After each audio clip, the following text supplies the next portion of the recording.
जो अवधेश प्रसाद जी ने जो एफिडेविट फाइल किया था 2022 के चुनाव में विधानसभा के, यहाँ पर मामला ये था कि पूरा का पूरा एफिडेविट उनका फर्जी था, जिससे नोटरी उन्होंने कराई थी। वो नोटरी अधिवक्ता का लाइसेंस ऑलरेडी 2011 में एक्सपायर हो गया था, उनके पास कोई वैलिड लाइसेंस नहीं था। उससे आप नोटरी कराते हैं, उससे आप नोटरी करके फाइल कराते हैं। ये इनका एफिडेविट क्योंकि फर्जी है, इनवैलिड है, तो इनकी जो सदस्यता रद्द कर दी जाए। दूसरी बात, हमने अभी तक पिटीशन विड्रॉ क्यों नहीं की, मेंबर ऑफ पार्लियामेंट वो बन गए थे उसके बाद, क्योंकि हमारा जो ग्राउंड था, हम ये चाहते थे कि इस प्रदेश की जनता और मिल्कीपुर की जनता इस बात को जाने कि जिस आधार पर उनका विधायक चुना गया था, किन फर्जी आधार पर चुना गया था। कल जो इलेक्शन कमीशन ने कहा कि इसकी वजह से चुनाव नहीं अनाउंस हो रहे हैं, तो उसकी वजह से हमने सोचा कि अब इसको विड्रॉ कर दिया जाए, ऑनरेबल कोर्ट से रिक्वेस्ट कर लें कि इसको डिस्पोज ऑफ कर दिया जाए, जिससे कि मिल्कीपुर की जनता को कम से कम उनका विधायक मिल पाए। उत्तर प्रदेश के उपचुनाव में मिल्कीपुर की सीट पर चुनाव का ऐलान नहीं हुआ। कारण था एक याचिका जो कि दायर की गई थी हाईकोर्ट पर। उस पर क्या आगे होना है? बाबा गोरखनाथ जो कि पूर्व विधायक, उनकी याचिका थी। हमारे साथ एडवोकेट रुद्र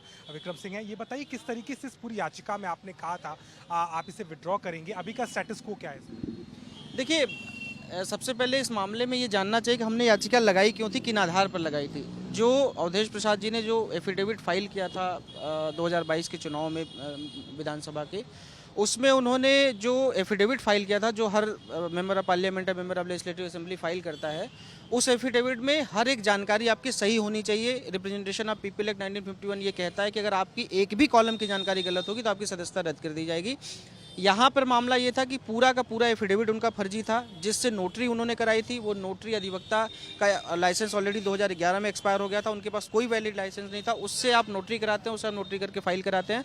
तो ये हमारा ग्राउंड था कि ये इनका एफिडेविट क्योंकि फर्जी है, इनवैलिड है, तो इनकी जो सदस्यता रद्द कर दी जाए, इसलिए। और दूसरी बात, हमने अभी तक पिटीशन विड्रॉ क्यों नहीं की, मेंबर ऑफ पार्लियामेंट वो बन गए थे उसके बाद, क्योंकि हमारा जो ग्राउंड था, हम ये चाहते थे कि इस प्रदेश की जनता और मिल्कीपुर की जनता इस बात को जाने कि जिस आधार पर उनका विधायक चुना गया था, किन फर्जी आधार पर चुना गया था। इसकी वजह से हम अभी तक पिटीशन को लड़ रहे थे।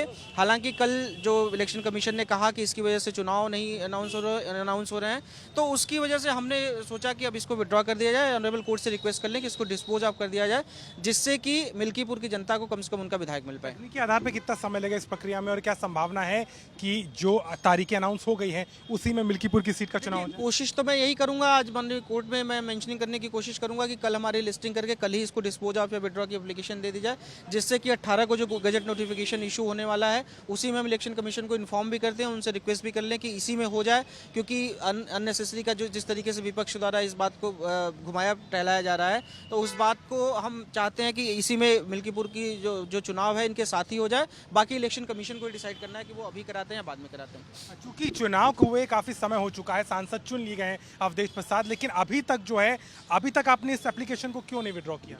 देखिए, मैंने यही कहा कि हमने इस एप्लीकेशन को विड्रॉ इसलिए नहीं किया था क्योंकि ये जो हमारा आधार था, कि उनकी जो नोटरी फर्जी थी, उनका नोटरी जो जहाँ से उन्होंने नोटरी कराई थी, तो हम ये चाहते थे कि मिल्कीपुर की जनता, इस प्रदेश की जनता इस बात को जाने कि उनका विधायक जिनको उन्होंने चुना था वो किन फर्जी आधारों पर चुना गया था। उनको ये पता होना चाहिए कि क्या फर्जीवाड़ा करके चुनाव जीता गया था। इसकी वजह से हमने विड्रॉ नहीं किया, तो इसकी वजह से हम प्रेस करना चाहते थे और इसलिए हम चुनाव ये ऑनरेबल कोर्ट में लड़ाई लड़ रहे थे। विधायक बाबू गोरखनाथ भी हमारे साथ में है। आपकी याचिका को लेकर के बहुत इस समय चर्चा भी चल रही थी, लेकिन चूंकि कल मिल्कीपुर चुनाव अनाउंस नहीं हो पाया है, आप आज जा रहे हैं इसको विड्रॉ करने के लिए।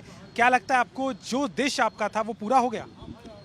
नहीं, उद्देश्य क्या भाई, जैसे उन्होंने, मुझे जो जानकारी मिली कि उन्होंने फ्रॉड कागज पे शपथ ली है, उसका हमने जवाब मांगा जन सूचना के तहत। उसमें आया कि इनका लाइसेंस ख़त्म है, 6 वर्ष पहले उनका लाइसेंस ख़त्म था, तो एक तरीके से वो अपराध भी बनता है। हम उस पर विधिक राय लेके उस पर मुकदमे के लिए अलग से जाएंगे। पर अभी जब कल आयोग की घोषणा हुई, उसमें मिल्कीपुर का नाम नहीं आया, क्योंकि कल ही हम लोगों ने जेपीएस आदरणीय मंत्री जी के साथ, जेपीएस राठौर के साथ एक बड़ा कार्यक्रम किया सहकारिता का।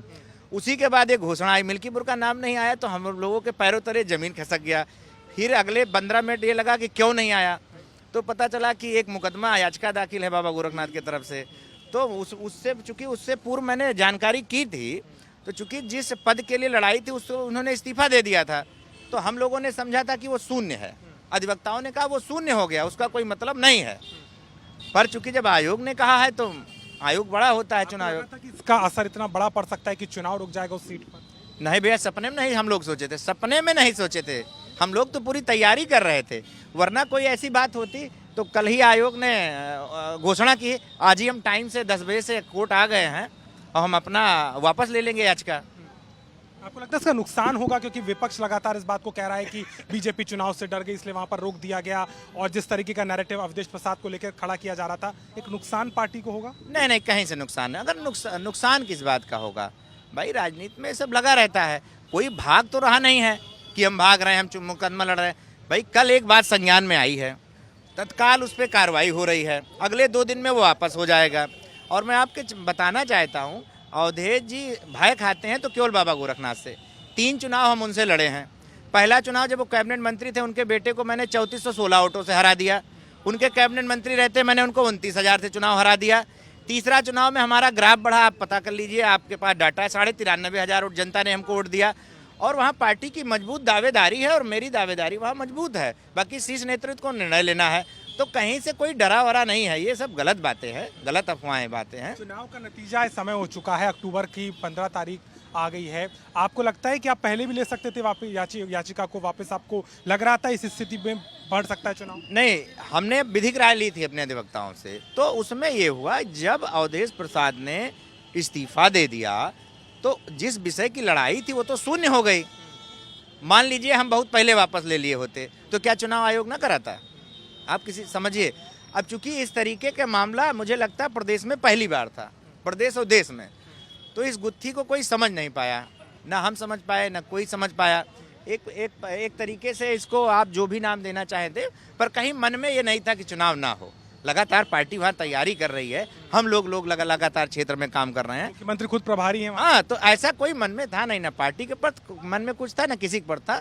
हाँ, एक बात निकल के आई है, उसका पटाक्षेप अभी कुछ घंटों में हो जाएगा, अगले 2-3 दिन में उस पर निर्णय आ जाएगा। आप चाहते हैं कि चुनाव एक साथ ही हो, 13 तारीख को मिल्कीपुर में भी चुनाव का ऐलान हो जाए? नहीं, एक साथ तो नहीं हो सकता। देखिए, चूंकि इसमें 3 दिन लगेगा, 2-3 दिन लगता है, और 18 से नामांकन है, तो मुझे लगता है जल्द मैं आयोग से सिफारिश करूंगा, सब लोग सिफारिश करेंगे कि मिल्कीपुर की जनता सफ़र न करे, वहाँ कोई उनको प्रतिनिधित्व करने वाला मिले, इसलिए वहाँ जल्दी चुनाव हो।